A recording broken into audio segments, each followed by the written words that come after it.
আসলে আমি তো স্টারের পিছে খুব কম দৌড়াই। আমি আমার হিসাবটা হলো যে স্টার তো যখন হয়ে যায় তাদের পিছে অনেক মানুষ দৌড়ায়, তো আমিও যদি ওই স্টারের পিছে দৌড়াই তাহলে হ্যাঁ, ওদের একটা ভিউ আছে, ওদের ডিমান্ড আছে, সবাই ওদেরকে নিয়ে করতে চায়। কিন্তু যারা নতুনরা এরাও তো একসময় স্টার হবে, ওদের যখন ডেট পায় ওদের নিয়ে করি। আবার ধরো নতুনদেরকেও আমি সাপোর্ট দেওয়ার চেষ্টা করি, কারণ নতুনরা একসময় স্টার হবে, তারাও আবার তাদের পিছে অনেকে ঘুরবে। তো একটা স্টার দেখা হলো যায় সে 10টা-20টা ডিরেক্টর সাপোর্ট দিতে পারে, কিন্তু আমরা এখন একটা নতুন আর্টিস্টকে 10টা ডিরেক্টর সাপোর্ট দেই না। এটাই আমাদের ইন্ডাস্ট্রির একটা প্রবলেম।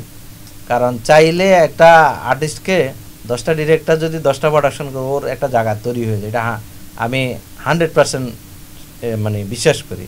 তবে আমি দেখি না কোনো মানে নতুনদেরকে খুব কমই সাপোর্ট দেয়। আর না দেওয়ারও কারণ আছে, সেটা হলো যায় প্রডিউসার আসলে দিন শেষে আমরা তো ডিরেক্টর, আমরা সে যাই তারা করে ডিমান্ড করে, আমরা সেই হিসাবে ফুলফিল করতে চাই।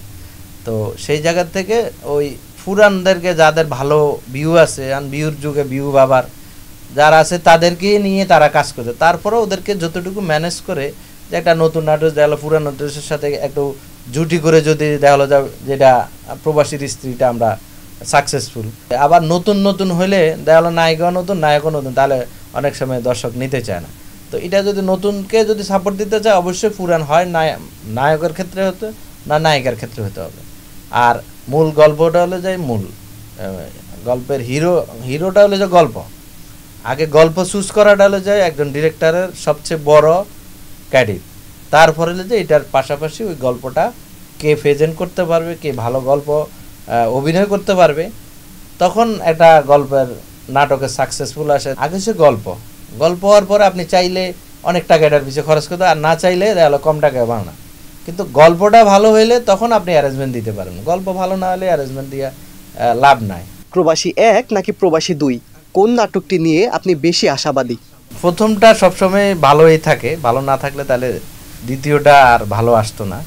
প্রথমটার গল্পের লিঙ্কের কারণে দ্বিতীয়টার জন্ম হয়েছে।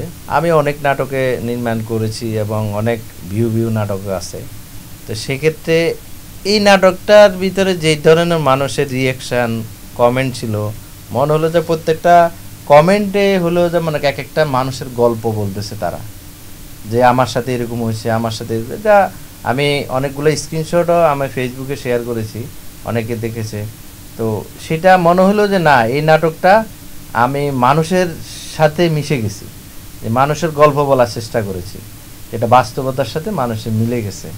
আর প্রবাসীদের জন্য আমরা বেঁচে আছি, এক দেশও বেঁচে আছে, আর এক নাটকও। আমরা যারা নাটক বানাই তারাও প্রবাসী গল্পগুলা প্রবাসীরা দেখে বিদায় আমরা নাটকগুলা বানানোও সাহস পাচ্ছি। এবং আমরা ওই প্রবাসী, আমি একটা স্ট্যাটাস দিয়েছিলাম যে প্রবাসীদের জন্য দেশও চলতেছে, প্রবাসীদের জন্য নাটকও চলতেছে।